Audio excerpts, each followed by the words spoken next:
Hola, seguramente conoces el omeprazol y probablemente lo hayas tomado más de una vez, pues es un fármaco muy popular en todo el mundo que sirve para reducir la secreción ácida del estómago en las siguientes enfermedades.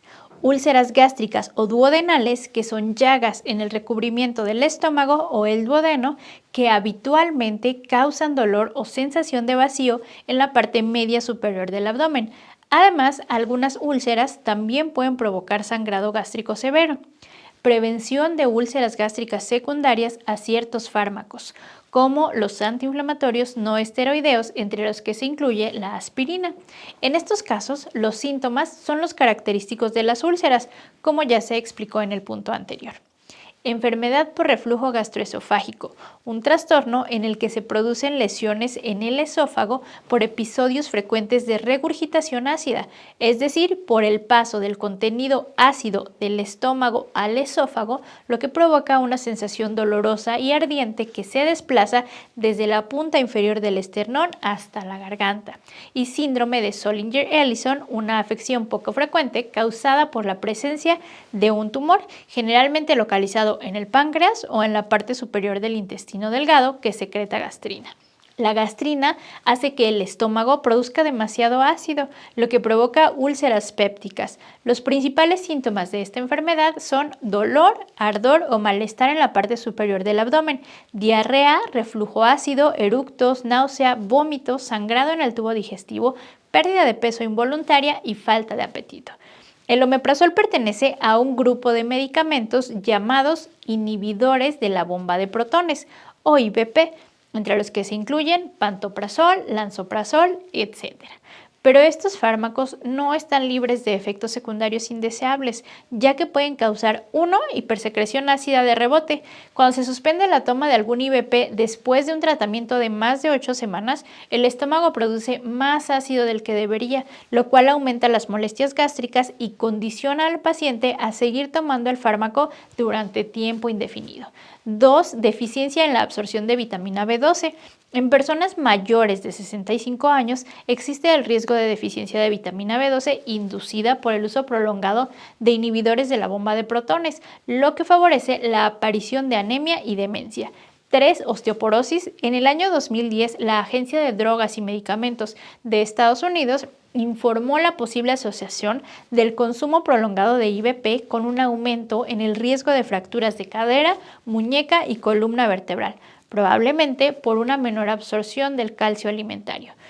4. Riesgo de infecciones. La acidez gástrica es una barrera para la entrada de bacterias en el organismo. Al administrar omeprazol u otros IBP, esta acidez disminuye, lo cual aumenta el riesgo de infecciones.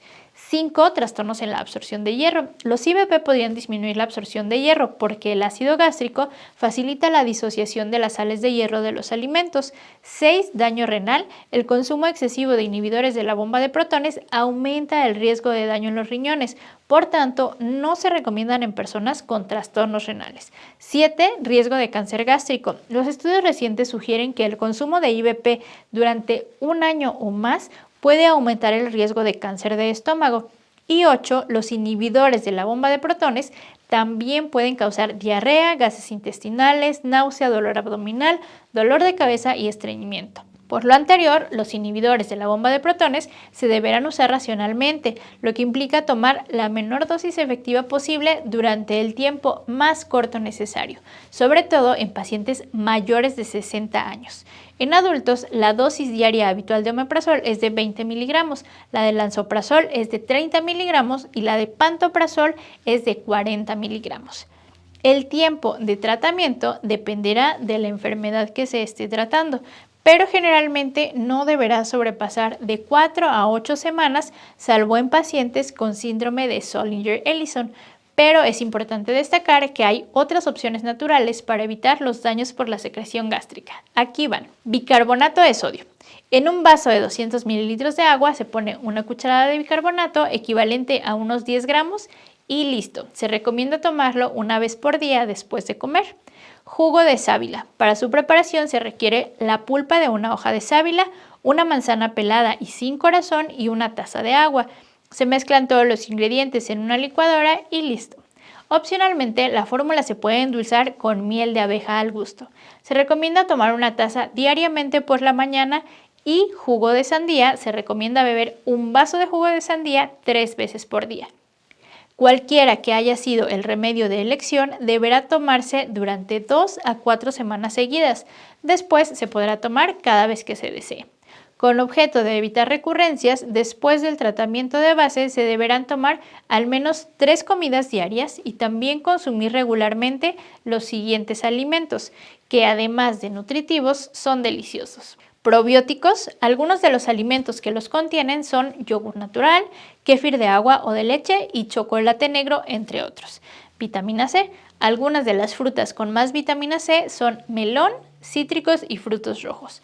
Vitamina E, los alimentos ricos en esta son los frutos secos, por ejemplo nueces, almendras y avellanas, y las semillas como de girasol, sésamo y lino. Y jugo de plátano y pera. Las células del estómago crean una barrera más espesa contra el ácido cuando se consumen estas frutas. Los videos con las recetas completas de estas fórmulas se encuentran disponibles en este mismo canal. Estos remedios, junto con una dieta saludable, pueden ayudarnos a decir adiós al omeprazol y eliminar los trastornos gástricos causados por el exceso de acidez. Nos vemos en el siguiente video con más información de gran valor para tu salud.